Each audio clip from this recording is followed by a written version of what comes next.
નમસ્કાર દર્શક મિત્રો, @ગુજરાતમાં આપનું સ્વાગત છે। રાજકોટમાં ટીઆરપી ગેમ ઝોન અગ્નિકાંડ થયો હતો, જેણે આખા ગુજરાતને હચમચાવી નાખ્યું હતું। 27 લોકો મોતને ભેટ્યા હતા। અગ્નિકાંડ બાદ ગુજરાતમાં ફાયરની કામગીરી સામે અનેક સવાલો ઉઠ્યા હતા। તંત્ર દોડતું થયું અને શાળા, કોલેજો, દુકાનો, શોપિંગ મોલ્સ, હોસ્પિટલોમાં ચેકિંગ શરૂ થયા। આ ઘટનામાં અનેક અધિકારીઓ સામે સવાલો પણ ઉઠ્યા। આટલી મોટી ઘટના બાદ પણ અમુક ફાયર વિભાગના ભ્રષ્ટ અધિકારીઓ ભ્રષ્ટાચાર કરવાનું મૂકતા નથી।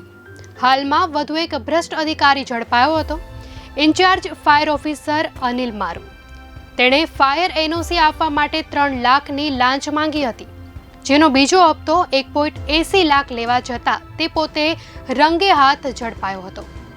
અનિલ મારુને લઈને એક પછી એક મોટા ખુલાસાઓ થઈ રહ્યા છે।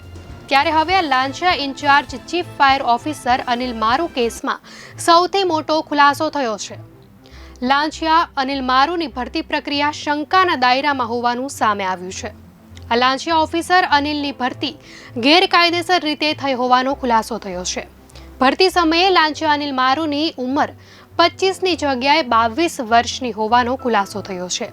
3 જૂન 2024ના ભુજ ઓડિટ વિભાગે આ લાંચિયાની ભરતી પ્રક્રિયા અને પ્રમોશન મુદ્દે તપાસ કરવા માટે પત્ર લખ્યો હતો। જો કે વર્ષ 2015થી અનિલ મારુને કાયમી કરાયા હતા અને ચાલુ વર્ષે જ આગકાંડ પછી અનિલ મારુની રાજકોટ મનપા ખાતે બદલી કરાઈ હતી। સૌથી મોટી અને મહત્વની વાત તો એ છે કે માત્ર 12 પાસ અનિલ મારુ ક્લાસ 1 ઓફિસર બની ગયો હતો। ભુજ પંથકના મોટા માથાઓને ઇશારે આ ભરતી કરાઈ હોવાની ચર્ચાએ હવે જોર પકડ્યું છે। અનિલ મારુના ભાઈ ભાભી પણ એસીબીના સંકજામાં આવી ચૂક્યા છે। દર્શક મિત્રો, આ ઘટનાને લઈને આપનું શું કહેવું છે? ચોક્કસથી આપની પ્રતિક્રિયા જણાવશો।